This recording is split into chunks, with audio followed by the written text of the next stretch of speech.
What's up, everybody? Welcome back to the channel and some more Dead Man's Hand faction reviews here. So we're wrapping up the last of Dead Man's Hand Down Under with the Bushrangers, which is another great faction that brings a lot to the table. So let's jump right in. The big caveat here is, as described at the top there, at least half the gang does have to have pistols, which is pretty standard fare across most of the gangs that we have encountered. So let's take a look here. So, and again, we're always approaching these not so much from the scenario play or the narrative play, but more just like, if you want to run this as a heads up game, skirmish, like competitive type game even, which is pretty simple to do with this. So special rules, unless it's something wonky, like their faction rules, we treat them, pretty much rules as written. So that being said, you do have to have the Patriarch, and it's pretty standard stuff there. So your big boss, 6 points, 5 hits, 2 up on nerve, +1 to shoot. Nothing special for hand to hand for him, but is your pistol guy, but also your leader. So gotta have him. Now, optionally, this is a pretty cool one. Our elite guy, and I always call them the elite because they are the one that has the +2 to shoot built in for 1 point cheaper. And the wild boy does have double pistols, which means he's never going to run out of ammo, which is really a strong case for taking him with this faction because of their faction special rule, which we'll get to in just a little bit. And so the pistol part really does play in. So this is going to be another very aggressive faction. Now, you do have to have at least 2 felons, and here's where you get the, or at least one of the 2 guys that has access to the unique weapon for the faction. So pistol, shotgun, it's always worth having at least a shotgun, I think, in the list, just for that awesome up-close action, and the opponent does have to respect it, especially if you do decide to go double barrel. But up to 1 can have a rifle here, so keep that in mind, but you also can have several with muskets, right? Again, you gotta have at least half the force with pistols, but you can get some awesome long range out of this list with taking several muskets. And we've seen them in another faction before, specifically the wild men, the mountain men, but here we have it crop up again, which kind of makes sense too. But anyway, typical stats here: 4s actually. 4 up nerve, no bonus or penalties on the other stats, and 2 rep apiece. So good stuff as per usual for our regular sort of guys that we have to have, right? Now, the musket is definitely really good as far as hitting hard and long range, but obviously has some limitations in that you definitely got to reload it after every shot. Makes sense. And only 1 shot per turn, regardless of what you do. That being said, the rifle is, I think, worth taking at least, it's only a one of that you can have, but just that being able to aim twice, once you start getting into some ideal positions, I think is a strong candidate there. And it's not like it costs more versus the musket. But then we can also have up to 4 swagmen, and really, that's just such a cool name. So I'm sure it probably means something a little maybe different with the Australian English, but just the swagmen versus like our modern interpretation of swag. But cool name. Pistol, but also half here could have the musket. So, and it's an interesting choice. They have the -1 to shoot built in because they're just our average Joes here, but they're also just 1 point. And, if we took all 4 of them, it's only 4 points invested. 2 of them, give them pistols, and then, maybe take half with muskets, pretty cheap musket. Or, you just load up 4 points here, give them all pistols. That hopefully will cover, along with the Patriarch, at least more than half of the models of the list. And then maybe load up the felons with, take a shotgun, take some muskets there, and maybe even take the rifle there. So have them, your regular guys without penalties, be your specialists, and just load up on pistols. And again, pistols are a good thing in this list. We'll come back to that in just a hot second, which will also help offset the -1 of these guys.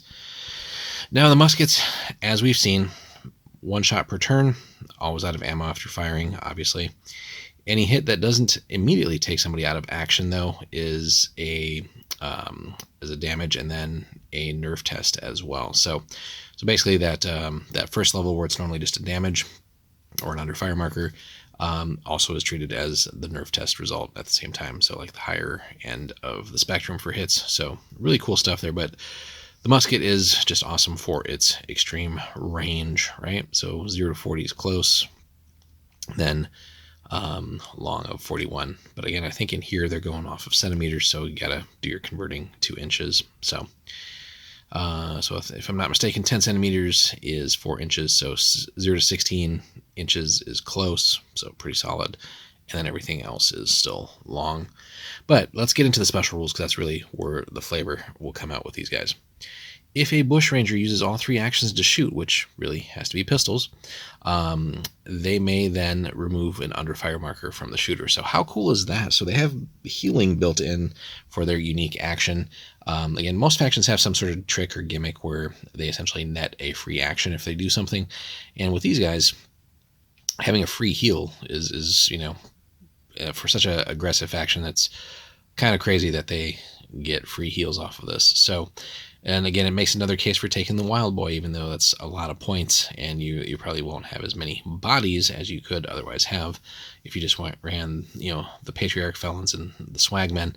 But however you slice it, you could just even if you really wanted to, forget the muskets, forget the long range.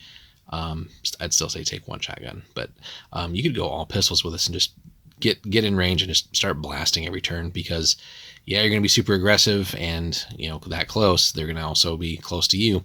But the fact that you can just shoot and then heal is pretty cool. Now the downside there is, of course, you'll at some point roll that random out of ammo, and then whoops, you got a little too aggressive. You don't have to worry about it on the Wild Boy, but nonetheless, a cool gimmick.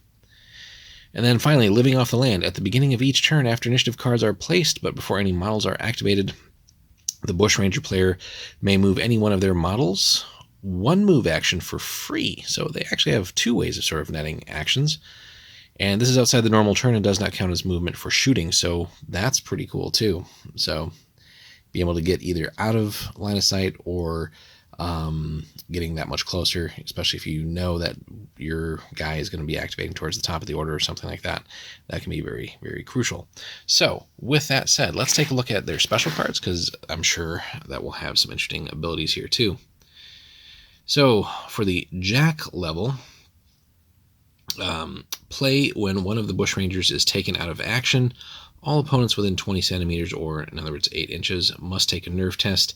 If they fail, then they also take a damage, which, if the cards line up right, or the damage lines up right, if a lot of failed tests there could result in they themselves being taken out of action. So kind of like almost like a little grenade. So you want to get close to as many guys as possible and then play that, and then hopefully, there's some nerf tests that are failed. So that would be pretty awesome. So, and again, the fact that it could come up multiple times throughout the game. Obviously, there's only so many bodies of yours that can get taken out of action, but it's something that the opponent does have to respect, because that could cause potentially a lot of damage if they're bunched up.